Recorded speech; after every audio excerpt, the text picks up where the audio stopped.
Jangan lupa subscribe di YouTube channel Metro TV News dan juga nyalakan notifikasinya.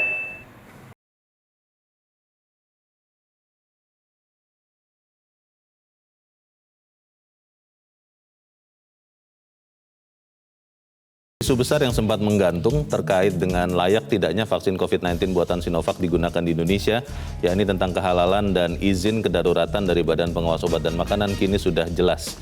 MUI menyampaikan secara resmi penetapan fatwa halal terhadap vaksin COVID-19 dan MUI dengan tegas menyebut vaksin yang diproduksi perusahaan asal Tiongkok itu suci dan halal. Dengan demikian, vaksin COVID-19 dari Sinovac sudah boleh digunakan oleh umat Islam sepanjang terjamin keamanan dari ahli yang kredibel dan kompeten. Pemirsa, inilah editorial Media Indonesia edisi hari ini Selasa 12 Januari 2021 dengan tema memulai vaksinasi. Nanti Anda juga bisa menyatakan pendapat Anda lewat saluran telepon di 021 583 99 100. Dan pagi ini pemirsa telah hadir di studio Metro TV anggota Dewan Redaksi Media Group Elman Saragih. Bang Elman, selamat pagi. Pagi Bung Leo. Sehat-sehat Bang? Sehat. 3M terus? Harus. Karena vaksin jangan sampai menina bobokan kita begitu Bang ya. Tapi sebelum kita bahas itu, kita akan lihat dulu ada beberapa berita yang menjadi perhatian media Indonesia. Yang pertama ini adalah headline vaksin Sinovac sah disuntikan. Ini berarti jangan ada lagi kekhawatiran atau bagaimana Bang Elman? Iya, dengan keluarnya izin darurat dari Badan POM ini, Iya. artinya kan, dan juga dari MUI, Fatwa halal ya? fatwa halal, artinya udah sah kan? Betul. Jadi mestinya segala perdebatan yang sempat menyertai perjalanan vaksin ini harus berakhir. Jadi sekarang seluruh perhatian kita tertuju untuk penyuntikan. Prosesnya ya? Proses ya. Di seluruh Indonesia? Di luar itu nggak ada lagi. Iya. Kalau masih ada yang merasa masih ragu Bang, karena efikasinya kok katanya tidak setinggi vaksin yang lain begitu, itu bagaimana Bang? Ya kalau masih ada yang meragukan, hak dia juga untuk meragukan. Iya. Tetapi hak itu dia tidak boleh gunakan untuk memprovok orang lain. Oh, jangan ngajak-ngajak begitu ya? Jangan ngajak-ngajak dan jangan mempostingnya di medsos. Oke. Jadi cukup ragu-ragu aja dan tanyalah kepada yang kompeten. Jangan tanya kepada Leo, jangan tanya kepada saya. Karena kita bukan ahli. Bukan ahlinya, tanya kepada ahlinya. Iya. Baru gitu. Jadi kalau tanya ke BP POM, tanya MUI, selesai. Oke, kita harapkan itu terjadi. Kita beralih ke berita selanjutnya, pemirsa. Bang Elman, ini terkait dengan pencarian Sriwijaya SJ182. Area pencarian diperluas jadi 6 sektor itu kemarin, dan sekarang perkembangan terbaru adalah sudah mengerucut jadi 3 sektor karena memang untuk mencari penumpang dan juga kotak hitam. Ini berarti ada harapan Bang bahwa segera kita ketahui bagaimana kondisi dan mungkin penyebab jatuhnya pesawat ini Bang Elman. Makanya sebetulnya yang utama pencarian ini adalah pastikan seluruh korban bisa ditemukan. Oke. Supaya ada kepastian buat keluarga kan ini. Itu penting dulu. Betul. Kedua juga ya kotak hitam. Ini penting Bung Leo. Iya. Supaya nanti kita tahu persisnya apa penyebab utama kecelakaan ini. Supaya kemudian bisa dicegah hal serupa terjadi ya Bang ya? Betul, jadi supaya tidak terulang kembali. Kan gitu kan. Baik, kita harapkan usaha ini segera berhasil. Kita doakan sama-sama para tim penyelamat. Kita tinggalkan berita itu, kita ke halaman 2, halaman dalam harian Anda pemirsa. Ini beritanya tani skala besar, solusi pangan. Ini terkait dengan bagaimana memang sektor pertanian tahun 2020 Bang pernah menjadi sektor yang dalam tanda petik menyelamatkan ekonomi Indonesia. Tapi pertanyaannya bagaimana persisnya ini Bang? Iya, memang aneh juga ya. Kalau kita ini kan negara agraris ya. Iya. Yang sepanjang masa bisa untuk musim tanam kan. Betul. Tanpa jeda gitu kan. Iya, iya. Tidak ada musim dingin gitu. Tidak ada musim dingin di sini. Mestinya semua yang kita butuhkan bisa swasembada lah. Katakanlah beras misalnya kan. Iya.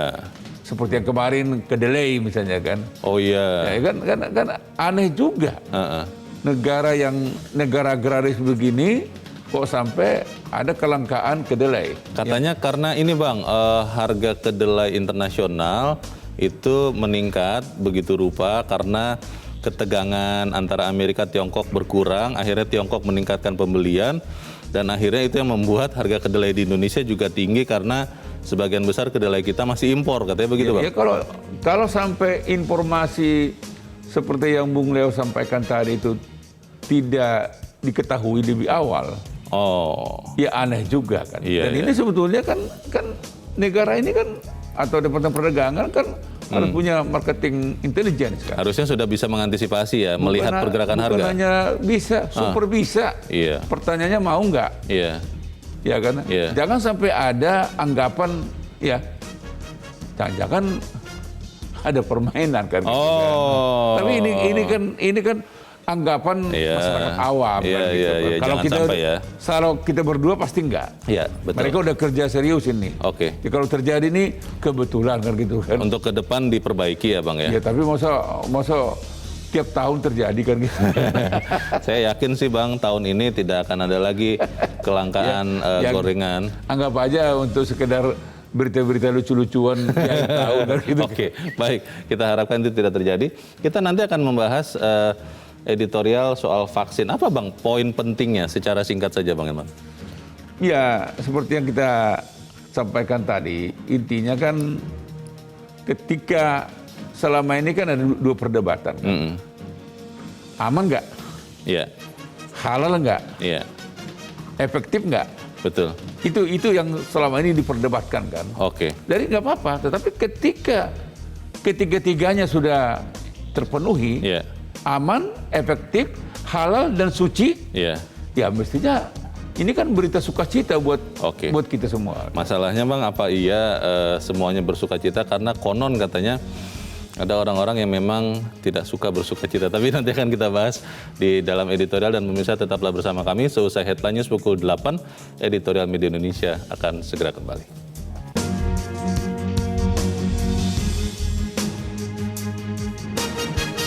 Terima kasih pemirsa, Anda masih bersama kami di editorial Media Indonesia, dan saya masih bersama anggota Dewan Redaksi Media Group Elman Saragi. Bang Elman, kita akan ikuti Bang bagaimana editorial hari ini yang diberikan tajuk Memulai Vaksinasi.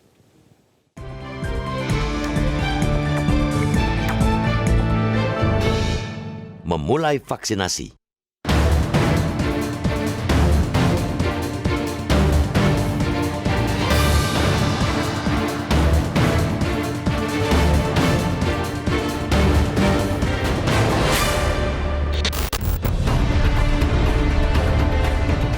Dua isu besar yang sempat menggantung terkait layak tidaknya vaksin COVID-19 buatan Sinovac digunakan di Indonesia, yakni tentang kehalalan vaksin dan izin kedaruratan dari Badan Pengawas Obat dan Makanan, Badan POM, yang sudah menemukan kejelasan.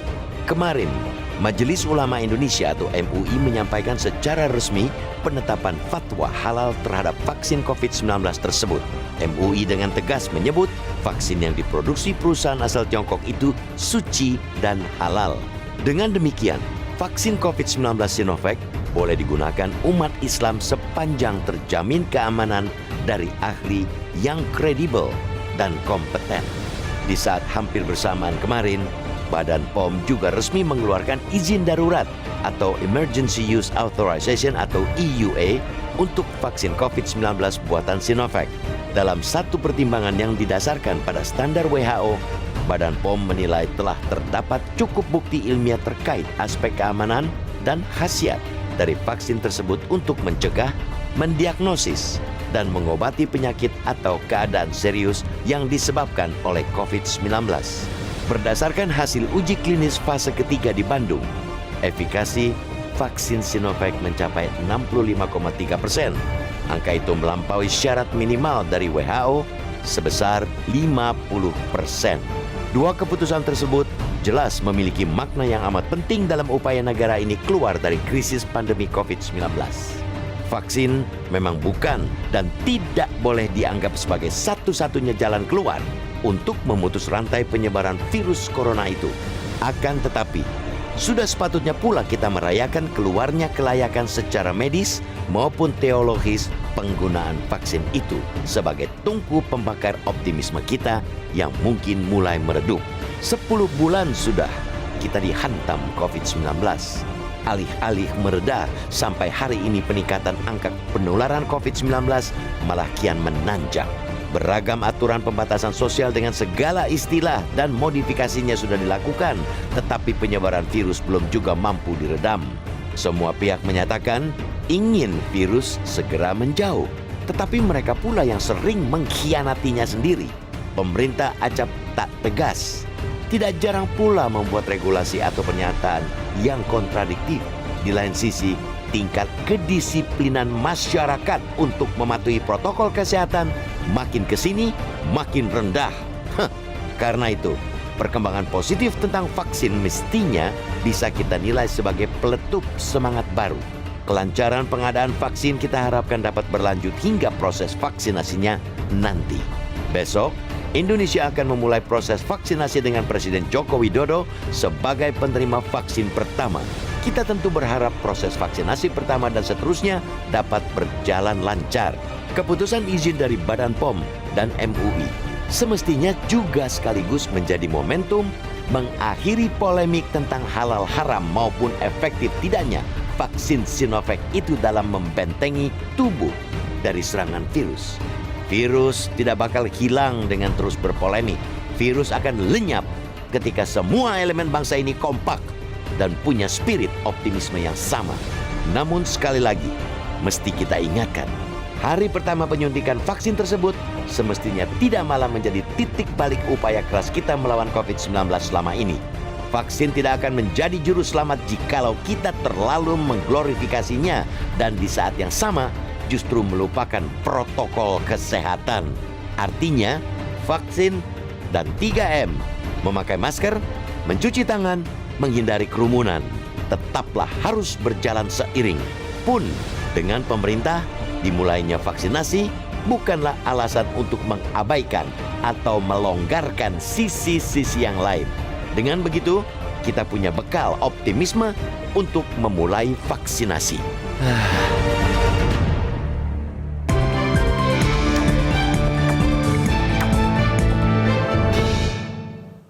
Dan pemirsa, sebelum kita berdiskusi, Bang Eman, kita coba bertanya, Bang, bagaimana sebetulnya kita sudah siap untuk memulai vaksinasi ini. Kita sudah terhubung lewat saluran telepon dengan Wakil Ketua Komisi 9 DPR RI, Emmanuel Melkiades Lakalena. Pak Melki, selamat pagi. Selamat pagi, Mas.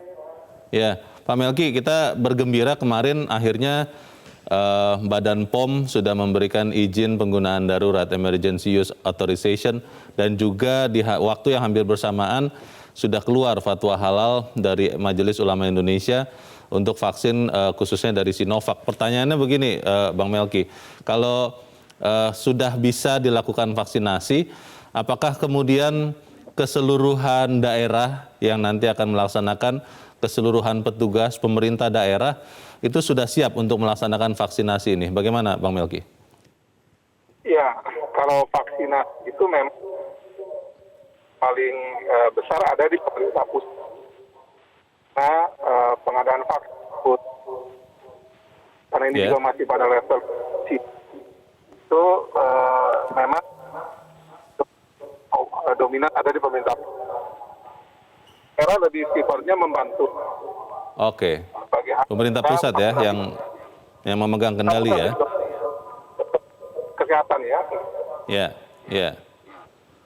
Bang Melki, bagaimana dengan Bang Melki, bagaimana dengan sebagian orang yang mungkin masih tetap tidak yakin dengan vaksin dari Sinovac ini karena walaupun sudah ada fatwa halal, sudah ada izin edar darurat dari Badan POM, masih saja tidak yakin dan mereka di beberapa sarana platform media sosial mungkin itu malah memberitakan ketidakyakinannya dan mempengaruhi masyarakat. Bagaimana, Bang Melki? Ya, memang soal vaksinasi ini di semua negara yang sama ya. Semua negara itu pasti ada yang memang sangat dan pasti ada juga yang pada perlu menerima ya atau tidak menerima. Ya, ya. Biasa ya. Kita lihat saja misalnya di Italia, ya, itu juga harus sampai dengan dorongan agar juga orang ikut. Nah, jadi dengan kondisi ini tetap di orang-orang yang memang program vaksinasi itu adalah salah penyelesaian ataupun COVID-19 di tanah air. Oke. Hari ini sudah dirilisnya. Baik. Bang Melki. Oke, Bang Melki, mohon maaf ini. Iya.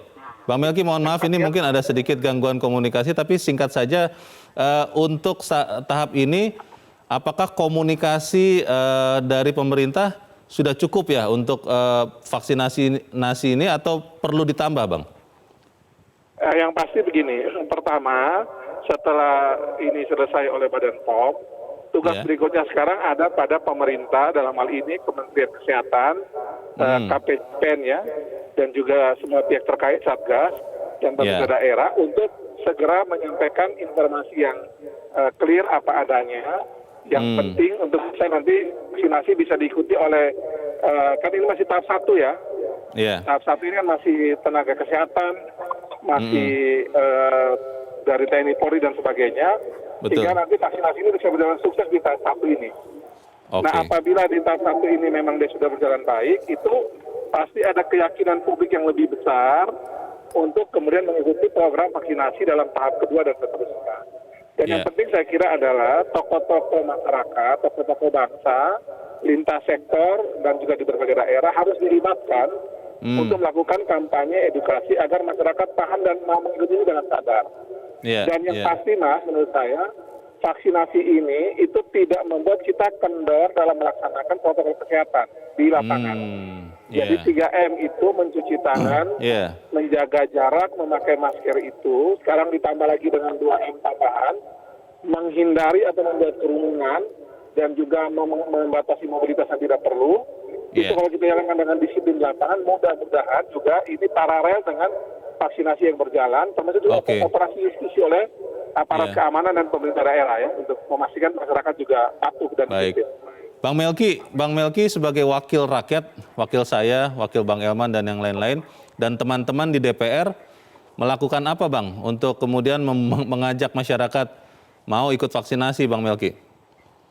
Nah yang pasti salah satu yang kami melakukan memang adalah hari ini kami Komisi 9 memanggil dan rapat dengan Badan POM dan Menkes untuk memastikan bahwa semua informasi yang diperlukan untuk masyarakat tahu itu nanti sebentar jam 10 pagi dan sampai selesai ini bisa betul-betul masyarakat dapatkan sehingga masyarakat lebih paham tentang vaksin dan vaksinasi ini. Yang kedua juga tentu kami dari Komisi 9 memastikan bahwa pelaksanaan vaksinasi baik ketika vaksin ini keluar dari Bio Farma sampai pada tempat penyimpanan, pada saat penyuntikan, kemudian efek yang terjadi itu kami akan pantau semua itu untuk betul-betul memberikan kepastian bahwa vaksin dan vaksinasi ini aman di masyarakat. Dan yang ketiga, kami juga tentu akan mempromosikan. Kami juga nanti berharap agar bersama dengan teman-teman dari pimpinan yang lain kita bisa melakukan vaksinasi terbuka seperti Pak Jokowi sehingga membuat masyarakat lebih yakin bahwa vaksinasi itu aman sejauh bahwa Badan POM sudah merilis dan kita lakukan dengan baik dan benar. Baik, terima kasih Bang Emmanuel Melkiades Lakalena. Terima kasih Bang Elman. Ya, terima kasih Bang Melki, Wakil Ketua Komisi 9 DPR RI. Bang Elman, pertanyaannya begini Bang, kalau kemudian tadi masih ada saja orang yang ya jangan-jangan memang sudah di dalam DNA-nya begitu ya, tidak terlalu nyaman melihat Indonesia ini lebih baik dan mereka menyatakan dengan terbuka ketidaksetujuannya dengan vaksinasi dan sayangnya beberapa orang seperti ini punya banyak pengikut Bang, itu bagaimana Bang? Ya memang tidak mudah sih ya. Iya. Mau dikerasin nanti dianggap melanggar HAM. Betul. Tidak dikerasin dia akan membunuh orang lain. Kan ini kan dilematis ya. Yeah. Tetapi tetap kita harus persuasif. Jadi harapan kita mereka-mereka yang masih ragu, silakan keraguan itu untuk digunakan mencari tahu. Jadi cari tahulah kepada ahlinya gitu kan. Iya. Jangan menggunakan keraguan itu untuk meracuni orang lain. Jangan lupa niat pemerintah, niat negara, satu nyawa pun tidak boleh melayang oleh COVID ini. Yeah. Satu nyawa. Yeah. Itu sebabnya pemerintah dengan susah payah akhirnya menggratiskan. Maksudnya itu sebetulnya di balik gratis itu wajib hukumnya bagi semua warga negara untuk divaksin. Yeah. Makanya digratiskan kan. Jadi beda halnya kalau tadinya ada misalnya pakai mandiri kan, berbayar. Yeah. Itu pasti ya lucu-lucuan aja itu kan. Opsional lah begitu ya. Bisa vaksin, bisa tidak Bisa gitu. tidak. Kalau ini gratis dan vaksin itu akan didekatkan ke masyarakat yang membutuhkan. Ya, seluruh rakyat membutuhkan. Gitu kan. Nah, oleh karena itu sekali lagi disinilah sebetulnya peran pemerintah daerah, peran tokoh masyarakat, peran orang-orang yang ahli untuk menjelaskan kepada orang ini. Dan orang-orang pintar, saya harap gunakanlah kepintaranmu untuk menjelaskan apa kegunaan vaksin ini. Apa akibatnya kalau dia tidak divaksin. Terutama akibatnya itu dulu. Kalau dia tidak divaksin, kemungkinan dia mati terbuka. Tapi kalau dia divaksin, peluang hidupnya itu makin besar. Itulah kenapa saya katakan tadi, sukacita itulah yang harus kita respon pertama ketika Badan POM, MUI sudah mengeluarkan kedaruratan penggunaannya dan kehalalan dan kesuciannya. Bang, tapi proses kesiapannya seperti apa, Bang? Karena kalau saya melihat bagaimana proses distribusi waktu sebelum ada keluar izin edar dan kehalalan dari MUI, itu proses distribusi kita melihat cukup masif dikomunikasikan. Kita melihat truk-truk dari Bandung bergerak ke sekian daerah walaupun masih menunggu. Nah, pertanyaannya adalah untuk proses vaksinasinya sendiri, Bang. Untuk mungkin awal-awal ini tenaga kesehatan, petugas TNI Polri, apakah mereka semua sudah terinformasikan dengan baik? Jadi saya harus mengingatkan para pejabat ya terutama ya, aparatur pemerintah ya. Jangan sampai urusan vaksin ini seperti kendala yang dialami masyarakat ketika pemilu. Apa itu, pemilu, pilkada dan sebagainya kan. Ternyata kan banyak juga yang punya hak pilih tidak mendapat undangan.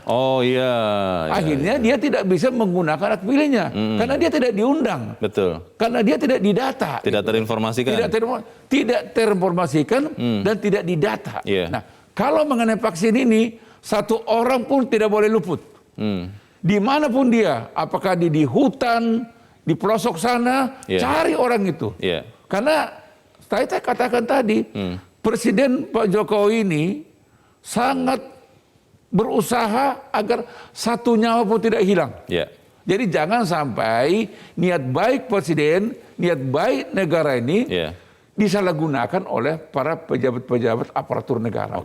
Proyek atau program besar vaksinasi ini kan perlu koordinasi, perlu komunikasi yang baik, Bang. Nanti kita akan bahas itu di bagian berikut. Dan pemirsa tetaplah bersama kami, Editorial Media Indonesia segera kembali.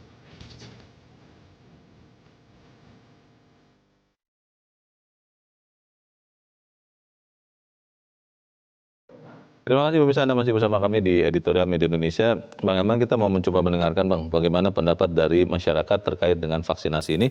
Kita sudah terhubung dengan pemirsa Metro TV di Jakarta, ada Pak Syahril. Pak Syahril, selamat pagi. Selamat pagi Metro TV. Selamat pagi Pak Syahril. Ada beberapa hal yang saya sampaikan, Pak ya. Yang pertama sekali ya, kita harus menyadari bahwa masyarakat kita ini kental sekali masih menganut paham patrimonial kebapaan, ya. Itu sebuah kekuatan yang bisa kita manfaatkan, ya. Itu bisa kita gunakan sebagai kekuatan untuk memanfaatkan mereka melalui apa? Kita adakan edukasi itu, ya, pemahaman mengenai perlunya protokol kesehatan itu didisiplinkan, dan bila mungkin digratiskan masker yang dipakai oleh masyarakat kelas bawah itu digratiskan kepada mereka, dan sabun-sabun Lut yang murah-murah itu digratiskan kepada mereka ya. Dan bila mungkin ya jaga jarak itu bila mungkin. Kenapa ini sangat sulit sekali untuk membatasi mereka itu tidak berjarak, itu sulit sekali. Tetapi dua hal itu harus terus saya ingin sampaikan lagi mengenai vaksin ya. Itu harus diedukasikan mengenai plus minusnya manfaatnya ya. Dan ini dalam hal pemakaian vaksin ini harus kita tuh disiplinkan prioritas yang ditetapkan tersebut ya. Mulai dari presiden, mulai dari menteri dan seterus ke bawahnya sekali. Dan ini harus kita disiplinkan sebagai keteladanan kepada masyarakat kita yang patronalis itu tadi ya. Dan yang selanjutnya saya ingin sampaikan harus memberikan insentif kepada tokoh-tokoh masyarakat, apakah dia itu masyarakat agama apapun juga, berikan insentif apakah berupa uangkan untuk sebagai pihak pertama yang diberikan vaksin. Oke, baik. Terima kasih Pak Syahril di Jakarta. Selamat pagi. Di belakang Pak Syahril ada Pak Edward di Bengkulu. Pak Edward, selamat pagi Pak. Selamat pagi Bung Leonard, selamat pagi Bung Hilman. Selamat pagi, silakan Pak Edward, pendapat Anda. Suatu babak baru dalam penanganan COVID-19. Setelah satu tahun lebih ini kita menderita gara-gara COVID, pengorbanan anggaran yang luar biasa, pengorbanan secara fisik juga luar biasa karena banyak pembatasan. Nah, setelah salah satu usaha pemerintah sudah berusaha dengan segala jalan. Salah satunya adalah vaksinasi. Kita sesalkan kalau masih ada yang berkomentar negatif tentang hal ini. Seperti Bung Hilman bilang tadi, kalau Anda pintar, berilah penjelasan yang mencerahkan, yang kira-kira membawa arah kebenaran. Jangan malahan memprovokasi seolah bertentangan. Memang tidak ada satu pendapat yang bisa semua suka. Tetapi tolong, bahwa demi kepentingan bangsa, marilah kita bersatu dukung program pemerintah. Ada yang berkomentar, coba Jokowi dulu yang pertama kali. Jokowi sudah siap, saya yang pertama kali disuntikan, apalagi yang kurang ngerti. Kalau Jokowi aja sebagai kepala negara pemerintah sudah yakin bahwa itu dan akan diikuti oleh kepala-kepala daerah lainnya, apalagi yang harus dikomentari? Soal haram dan haram secara agama, secara ilmiah sudah. MUI sudah menyatakan halal, secara ilmiah. POM sudah menelitinya secara sains, sudah benar. Apalagi yang diragukan? Kalau soal kesembuhan itu di tangan yang Maha Kuasa, ini kan sekedar usaha masyarakat, usaha rakyat. Memang dalam agama diajarkan. Kalau ada penyakit berusaha untuk berobat. Kalau kamu tidak berobat ya terimalah nasibmu katanya. Nah, inilah usaha. Tolong seluruh bangsa Indonesia bersatulah mendukung program pemerintah. Apakah hasilnya nanti positif atau negatif kita serahkan kepada yang Maha Kuasa. Tapi usaha kita maksimal. Usaha pemerintah sudah maksimal. Terima kasih. Terima kasih Pak Edward di Bengkulu. Selamat pagi Pak. Menarik tadi yang dinyatakan pendapat Pak Syahril, Bang Aman. Untuk tokoh-tokoh masyarakat diberikan insentif untuk mensosialisasikan vaksinasi. Apa perlu Bang? Ya gimana ya, idealnya ya sebetulnya ini kan gawean kita bersama. Gawean rakyat. Jadi sebetulnya tidak ada beda antara presiden dengan rakyat biasa di sini. Sama-sama disuntik sesuai dengan kebutuhannya kan. Dosisnya gitu. Jadi ini kan hak kita bersama. Maka kewajiban kita bersama. Jadi kalau misalnya ada usul diberikan insentif lagi, ya menurut saya tidak perlu lah ya. Nggak perlu lah. Jadi kita ini kan selalu pikirannya bonus saja, bonus, duit, bonus. Nah, saya sangat tertarik yang dikatakan oleh Pak Edward tadi kan. Apa Bang? Jadi yang dikatakan Pak Edward tadi itu sebenarnya ini kan semua niatnya sudah diwujudkan. Semua usaha sudah dimaksimalkan ya. Hampir setahun penuh kita hidup dengan kegelisahan. Kita berjuang. Bagaimana? Kita kan berharapkan ada malaikat lah yang menolong kita. Nah, anggaplah sekarang vaksin ini kan ciptaan Tuhan kan untuk menyelamatkan kita. Ketika selama ini kita beradu argumentasi, bagaimana? Silakan. Lalu ketika argumentasi ini sudah digodok oleh Badan POM, digodok oleh MUI, halal sucinya, aman efektifnya sudah diwarung sama, ya apalagi kan gitu kan. Maka tadi saya katakan, Bung Leo, sekarang kewajiban kita lah, datanglah beramai-ramai, daftarkan dirimu. Kau misalnya kayak selama ini merasa tidak terdaftar di satu daerah, dekatkan diri kau ke RT terdekat. Harus proaktif ya. Harus proaktif. Jangan diam-diam saja. Jangan diam saja, karena ini luas Indonesia ini. Negara kita ini hampir 280 juta ini. Jadi harapan saya, seluruh rakyat tanpa kecuali, dekatkanlah dirimu ke RT RW terdekat. Katakan saya adalah manusia. Jadi supaya tahu saya orang loh, saya mau divaksin nih. Nah, udah didaftarkan. Karena gitu. Siapa tahu ketelingsut begitu ya, tidak masuk di dalam daftar. Maka saya katakan tadi, khusus vaksin ini tidak boleh pendekatannya seperti pendekatan keteledoran pemilu pilkada yang lalu. Pada yang lalu kan kalau ada orang yang tidak menggunakan hak pilihnya, dia kan tidak mati. Betul. Tapi kalau ini mati dia, Leo. Ini soal nyawa ya. Tapi pertanyaan yang berikutnya adalah juga begini, bagaimana kemudian pemerintah di daerah, kalau tadi dikatakan bahwa ini adalah ranahnya pemerintah pusat, saya agak kurang setuju Bang. Kalau kemudian pemerintah daerah hanya mengawasi atau melihat, ini kan harusnya kerja bersama-sama. Bagaimana Bang? Ini tidak ada istilah ranah pemerintah pusat, ranah pemerintah daerah.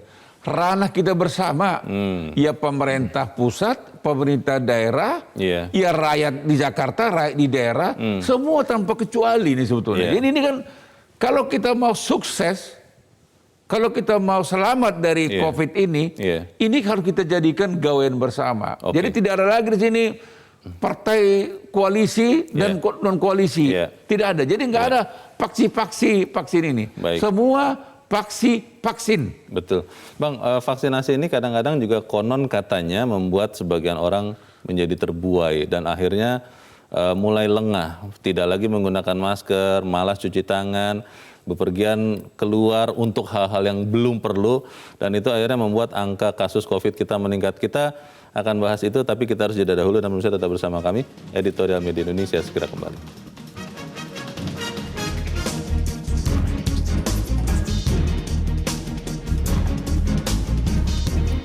Terima kasih pemirsa, Anda masih bersama kami di Editorial Media Indonesia. Bang Elman, kita masih mencoba mendengarkan lagi Bang, bagaimana pendapat masyarakat terkait dengan vaksinasi. Kita sudah terhubung dengan pemirsa Metro TV di Cianjur, Jawa Barat. Ada Ibu Rani. Bu Rani, selamat pagi. Selamat pagi Bang Leo. Selamat pagi Bu Rani. Bagaimana Bu? Sudah siap divaksin atau takut atau bagaimana Bu? Oh enggak, kalau vaksinnya yang untuk 60 tahun ke atas sudah datang, saya paling siap. Iya. Saya tuh keluarga orang kesehatan ya. Oke. Bu, jadi ngerti ya. Tapi di keluarga Ibu, di keluarga atau kerabat Ibu Rani, itu punya keberanian, punya keyakinan yang sama, atau masih ada yang khawatir Bu dengan vaksin ini Bu Rani? Oh enggak, insya Allah kalau dari keluarga inti semuanya siap Mas, ya Bang Leo ya. Soalnya kami tuh cucu-cucu saya juga semuanya tuh diimunisasi gitu. Jadi kalau misalnya ada orang tua yang sekarang takut divaksinasi, nggak aneh sih saya sih, ya. Soalnya enggak Bang Leo, soalnya di Cianjur ini aja, ya mereka tuh nganggap COVID tuh nggak ada gitu loh. Nggak ada COVID katanya gitu. Kita mah santai-santai aja sampai akhirnya bupatinya marah-marah, baru sekolah tuh ditutup. Tadinya udah sekolah tatap muka udah banyak Bang Leo di sini. Iya. Memang angka penderitanya di Cianjur sendiri rendah sekali atau bagaimana Bu Rani penderita COVID-nya? Enggak sih, ruang isolasi sama RSUD-nya udah penuh. Belum lagi ada yang meninggal COVID tapi disembunyiin sama keluarganya, itu banyak gitu loh di sini. Saya juga nggak ngerti gitu kenapa begitu gitu. Itu realita yang masih ada ya. Baik Bu Rani, terima kasih Bu sudah berpendapat dan bercerita dari Cianjur. Selamat pagi. Di belakang Ibu Rani ada Pak Beni di Surabaya, Jawa Timur. Pak Beni, selamat pagi. Selamat pagi Mbak Edio, Pak Ilman. Silakan Pak Beni. Pendapat Anda singkat padat saja, silakan. Saya bingung dengan penduduk di Indonesia ini. Bapak Presiden yang punya nyawa yang begitu penting, orang nomor 1 di Indonesia ini, dia begitu berjiwa besar, begitu luhur mengusahakan untuk memutus mata rantai ini. Ya nggak? Ini kita sebagai rakyat ini merasa seolah-olah nyawa kita, kesehatan kita itu lebih penting dari beliau ini. Ini yang saya merasa aneh itu, kok masih ragu, takut, kan gitu. Kebetulan saya ini sudah sepuh, Pak, sudah 60 lebih, Pak. Jadi kebetulan tidak bisa mendapat jatah untuk dari Sinovac. Perlu saya meyakini ini karena ini kan distribusi ke daerah-daerah itu kan banyak yang terhambat. Kalau vaksin yang untuk Pfizer itu kan sulit untuk penyimpanan yang tertib. Ini kan tidak bisa vaksin ini hari ini datang dan berapa jam lagi langsung divaksinasi kan nggak mungkin, Pak. Gitu loh. Dan harus diingatkan, Pak, untuk vaksin ini bukan untuk sendiri. Kalau sendiri, saya nggak mau sembuh, saya nggak peduli sakit, nggak apa-apa. Yang ditakutkan kan bisa menular, itu Pak, merugikan. Ini sangat berdampak ke orang pemerintah ini, iya. Karena pemerintah ini akhirnya yang nanti biayanya, dan ini justru butuh-butuhnya uang rakyat juga yang dipakai. Jadi kesadaran kita bersama ya. Terima kasih Pak Beni di Surabaya, Jawa Timur. Selamat pagi, Pak. Menarik ini Bang, ini memang realita. Tadi Bu Rani di Cianjur dan Pak Beni, ini usianya sudah di atas 60, beliau berdua, dan mengatakan mereka heran dengan masyarakat yang, kalau tadi kata Bu Rani bilang, masyarakat di sekitarnya bilang, COVID nggak ada katanya. Bagaimana itu Bang? Memang itu yang membuat saya terheran-heran juga ya. Iya. Karena berita kematian karena COVID ini kan tersebar luas kan. Betul. Ada di televisi, ada di koran, ada di radio kan. Ada gitu, di internet. Ada di internet. Di handphone masing-masing itu kan. Bahkan orang-orang yang punya nama besar. Iya. Tidak hanya ada skala nasional, bahkan internasional kan. Iya. Gitu kan. Jadi kalau saya sih menganggap ya orang-orang seperti ini mungkin ada yang memang tidak tahu, tapi jangan-jangan lebih banyak yang memang berniat untuk niat tidak baik gitu ya. Ini kan. Jadi karena tidak masuk akal saya lagi ya. Selama hampir setahun, 10 bulan lebih loh. Semua rakyat ini gelisah. Kita berjuang ya. Nah, pertanyaannya apa dia nggak gelisah nggak? Saya nggak yakin dia tidak gelisah. Memang ketika yang korban itu masih orang lain, mungkin dia masih enteng. Masih jauh katanya. Jauh, itu hanya cerita, hanya berita begitu. Nah ini kan amit-amit jabang bayi kan. Kalau sampai masuk ke rumahnya, baru nyahuk dia. Kan bisa kita lihat kan. Betul. Orang yang banyak nyinyir, begana begini, kena dia kan gitu. Tidak lama kena. Nah, artinya, wah saya hanya mau kalau presiden yang divaksin. Nah, presiden bahkan jauh-jauh hari udah bilang, saya siap. Dan memang besok hari Rabu akan divaksin. Presiden Pak Jokowi inilah orang tokoh yang pertama disuntikkan. Apalagi yang kurang? Ini presiden loh. Walaupun sempat juga ada menteri yang apa toh? Wah, rakyat dulu lah katanya kan. Saya kan ada orang atau apa itu ya. Ada orang lah. Rakyat dulu lah. Kan? Tapi maksud dia sebetulnya bukan begitu. Maksud dia rakyat dulu diselamatkan. Dia bukan tidak berani. Bukannya takut ya? Bukan. Maksud dia, kita selamatkan dulu rakyat, baru kita. Kan pemerintah itu kan, pejabat itu kan melayani kan. Pelayan masyarakat. Dia yang dilayani dulu diselamatkan. Tidak ada niat takut. Baik. Apakah kita bisa melaksanakan vaksin ini tetap dengan menjaga protokol kesehatan? Kita bahas di bagian berikut. Bagaimana dan pemirsa tetap bersama kami. Editorial Media Indonesia segera kembali.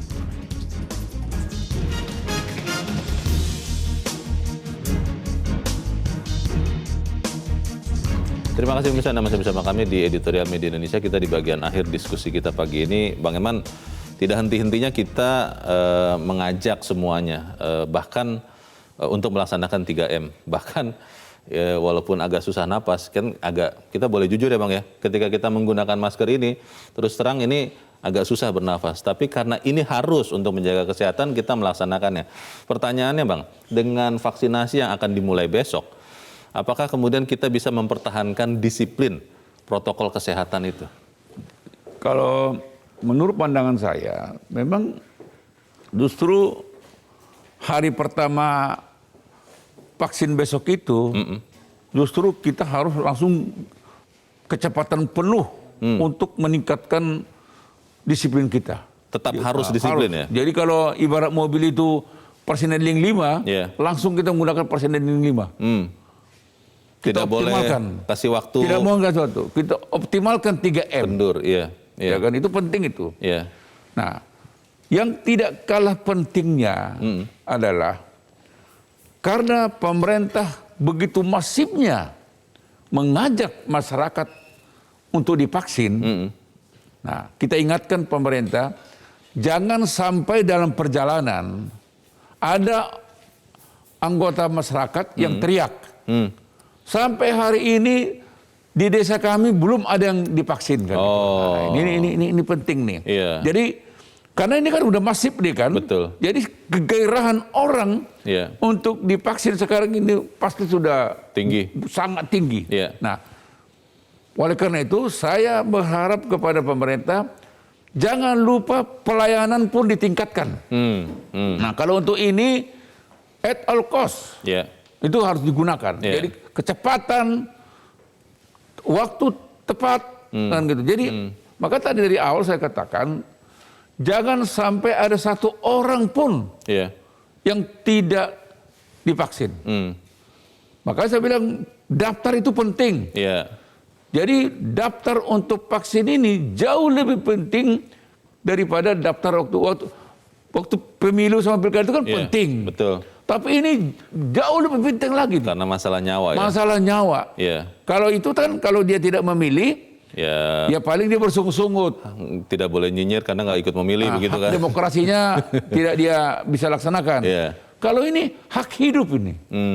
Jadi harapan saya seluruh aparat daerah bekerjalah. Tapi di sisi lain saya minta juga masyarakat proaktif. Dekatkan dirimu ke RT RW terdekat. Lapor segera kepada kepala desa. Kalau memang di desa itu belum terdaftar, segera lapor, jangan menunggu.